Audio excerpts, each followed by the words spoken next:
Hi, this is Jason over Horrific Nightmares, and today I want to do a review for you for 1986's Terror Vision. Now, Terror Vision clocks in at 85 minutes and is directed by Ted Nicolau. If Ted Nicolau sounds familiar, or if you're familiar with any of the Full Moon roster of films, um, he did quite a few of them. He did The Dungeon Master. He did all the Subspecies films, which were some of my favorites. He also did Ragdoll. And a couple interesting things about Ted Nicolau is that let's see, I wrote them down here. He did the sound effects for Tourist Trap, which I loved. And he did the location sound recording for the original Texas Chainsaw Massacre. So I thought that was pretty cool. Now, TerrorVision starts off on the planet Pluton, where a monster is being banished or eradicated, for lack of a better word, and ends up on Earth um, with the Putterman family through their satellite that they just installed. And that's pretty much the plot of the movie. This movie is absolutely silly, but it's so much fun. It is a lot of fun. Now, I did a review the other day for The Video Dead, and TerrorVision and The Video Dead, I couldn't find two movies that were more suited to be on a double bill. They're 80s cheese at its best, and they're a lot of fun. Now, TerrorVision stars Diane Franklin, who she did a lot of stuff in the 80s. She was pretty much a mainstay. She was in Better Off Dead, which I thought was great. I always loved that movie. She was in Amityville 2: The Possession. She was in The Last American Virgin, and she did tons and tons of television. Now, her father, who I'm sure you'll probably recognize as well, is Garrett Graham. Now, he was in Child's Play 2. He played the foster father in Child's Play 2.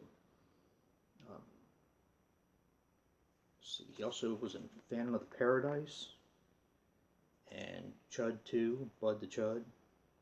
And he was also in one of my favorite comedies, one that I could recommend to anyone if you've ever seen it. It's called Used Cars.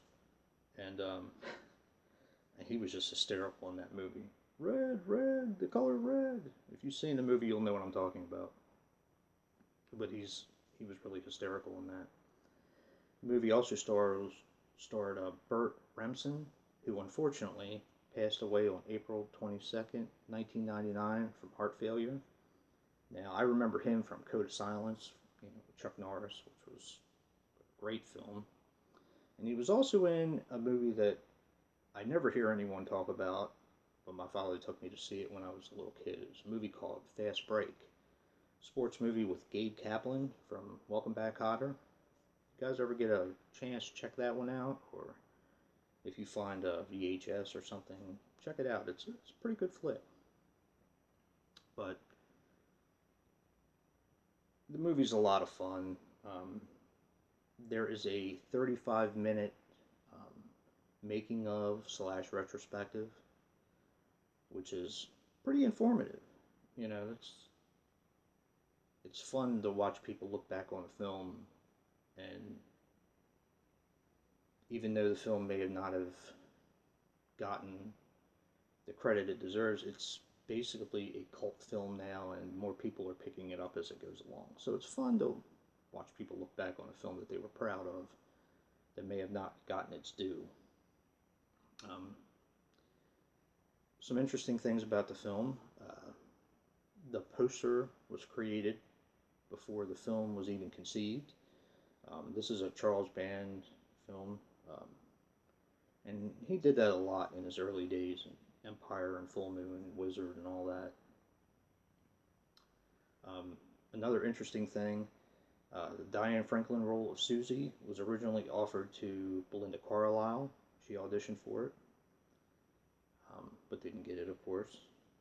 And another interesting thing is the special effects person, John Carl Buechler, and he did he was doing Troll at the time on the next soundstage, so he would go back and forth and film, one and edit the other and do all this other kind of stuff. So I thought that was pretty interesting. He was working on both movies at the same time on the next soundstage over. But I like this film. It's a lot of fun. I'm gonna give it a 6.5. I can't recommend it to everyone because it's very cheesy and it is a bad movie, but it's bad in my opinion in some of the best ways. Um, this double feature is a lot of fun. And if you're into that kind of stuff, 80s cheese and monsters and just low budget filmmaking, then this is definitely for you. So again, I'm going to give this one 6.5, and I hope you enjoy the review. And until next time, guys, peace.